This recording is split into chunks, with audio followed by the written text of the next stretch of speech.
A very good morning, class. We are in the chapter Public Revenue, and we have discussed about the different sources through which the government generates the revenue, government generates the income. The one major source is the taxation policy or the taxes. We were dealing with the administrative revenues, in which we came across the terms fees, license fee, special assessment, and today we are supposed to start with fines and penalties. Fines and penalties. In the last video I discussed about special assessment. How does the government favor someone when it provides some basic services or some special services? In that case, that person is benefited, that society is benefited. So, the fourth one is fines and penalties. Fines and penalties are also a source of income for the government, but it's not a big source of. You can say it's just a small source of income for the government. Fines and penalties, when you violate something, when you don't abide by the rules and regulations, when you don't follow the rules and regulations, government imposes a fine on you, imposes a penalty on you. Like, if you travel without ticket, there is a penalty for it. If you drive a vehicle without wearing the seat belt, without having the driving license, then there is a penalty for it, there is a fine for it. So these sources of income are a minor source of income for the government. One cannot be very definite that in this financial year the government is going to generate so and so sort of income from fines and penalties. Next is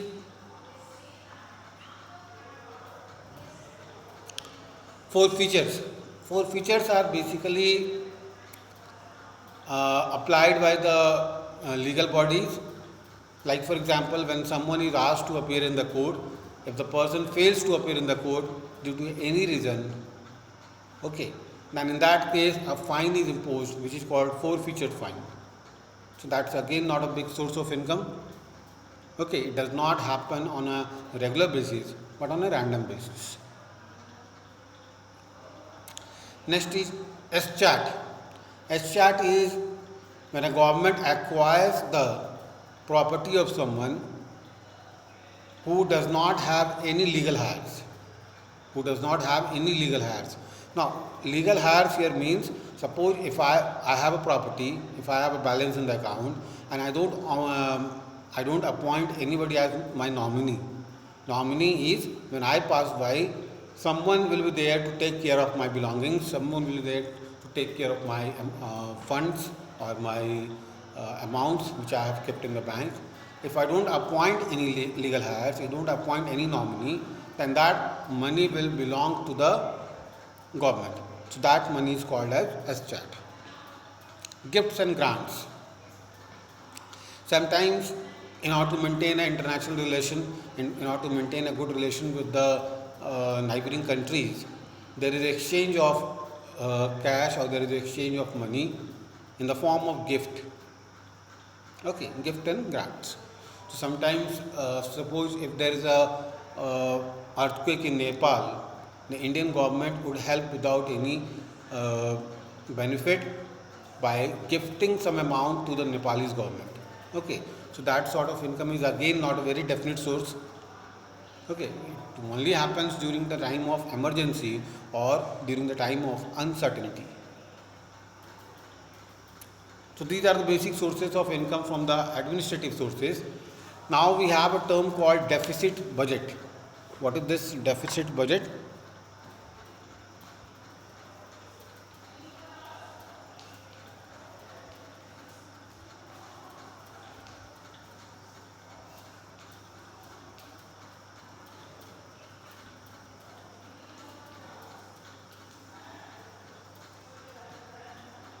See, deficit is a negative word.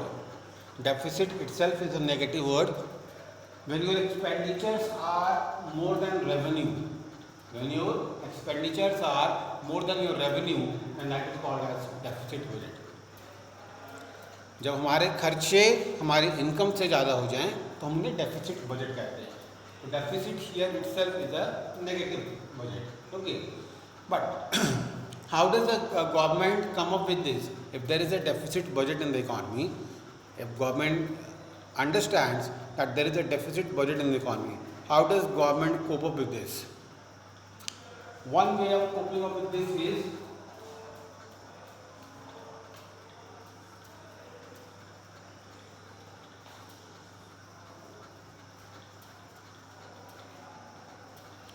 printing or minting of currencies. Printing or minting of currencies. Okay, printing or minting of currencies. Notes are printed, coins are minted. Okay, notes are printed and coins are minted of currencies. Okay, this will increase the stock of money in the economy and overall the deficit situation will become normal. Government with the help of RBI prints or mints the currencies now to meet the deficit budget. And last point is foreign aid. Foreign aid is the help which we receive from the foreign country. Okay, it is again sometimes very fruitful, very helpful when we are in a situation of uncertainty. Then the government help would benefit us to cope up with the situation. Okay, this is again not a definite source. It only happens when there is an emergency. Like in the time of pandemic, many countries are helping each other because they want to maintain a good international relation with each other. Okay. So this was about the sources of money. Now the next topic is objectives and significance of taxes. We have understood that government collects the tax. Government collects it for the welfare of the individual, for the welfare of the society, for the welfare of the country.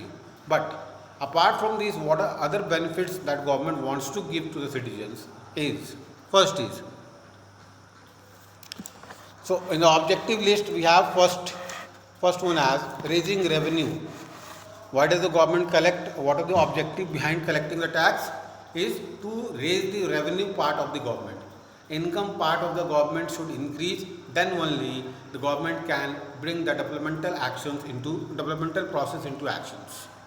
Okay, so the first importance is to raise the revenue. Second is reducing income inequalities. Income inequalities is that the difference between have and have-nots, difference between the rich and the poor, that should be decreased. That is why the taxes are a burden for the richer class, but it's a blessing for the poor class. Okay, taxes are sometimes a burden for the richer class, but a blessing for the poor class, because poor class does not pay anything, but they enjoy the benefit of it. At the same time, richer class pays something, okay, or they are forced to pay something, but it is not equally enjoyed by them. Okay, I hope you remember no quid pro quo, that term that we have discussed about. The third is regulation of consumption production. Regulation of consumption production talks about there are some goods on which the government even wants to have a control, but not a complete control. Mark my words, what I am saying. There are some goods on which the government wishes to have some restrictions, some controls, but not a complete control.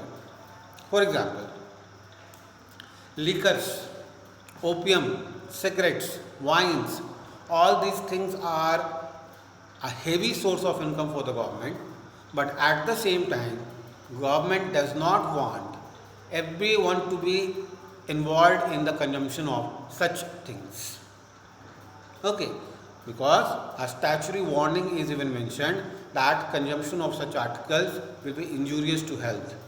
Again, the person who is not fit enough will again be a liability for the economy. He'll again spend something on the medical issues, and then again it will create a big loss for the economy.